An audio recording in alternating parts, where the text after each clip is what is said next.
What happens to donated blood? When a person donates blood with the American Red Cross, it goes through a series of steps before it's ready to help patients in need. But what exactly does the blood journey look like? Let's watch. Step 1. The donation. First, when you arrive for your blood donation appointment, you will start with a questionnaire. Or you may complete that in advance and arrive with your rapid pass. Then, Red Cross staff will conduct a mini physical, measuring your pulse, blood pressure, and hemoglobin level. If you are healthy and able to donate, we will collect about a pint of blood, plus a few test tubes for testing purposes. A whole blood donation takes about an hour from start to finish, but the actual drawing of blood takes only 8 to 10 minutes. After the donation, your blood will be placed on ice before traveling to a Red Cross processing center. Step 2. Processing. At our processing center, information about your donation will be scanned into a computer database.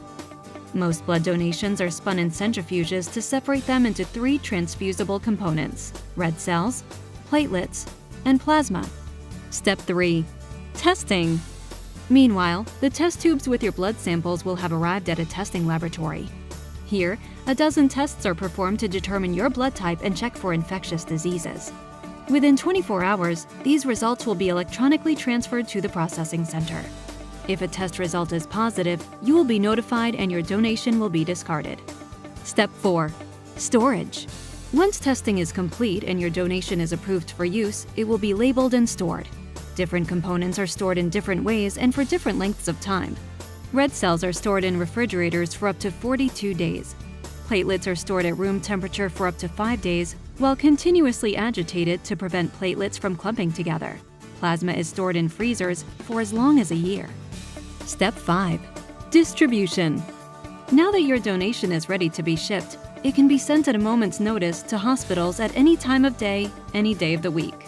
Hospitals do keep some blood products on their shelves, but it needs to be constantly replenished as it is used. The Red Cross is on standby in case they need more or during large-scale emergencies. Step 6. Transfusion. Once at the hospital, how does your blood donation reach a patient in need? People need blood transfusions for a variety of reasons, from serious injuries to childbirth emergencies to cancer treatments. If a patient requires a blood transfusion, the doctor must first determine what type of transfusion. Patients suffering from anemia or blood loss may receive red blood cells to increase their hemoglobin and iron levels. Those unable to make enough platelets due to illness or chemotherapy may receive platelet transfusions. And patients with liver failure, severe infections, and serious burns may receive plasma transfusions as a part of their treatment.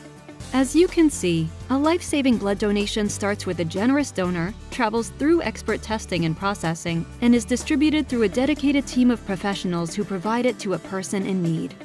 Start your own blood donation journey and help save a life by making an appointment today at redcrossblood.org.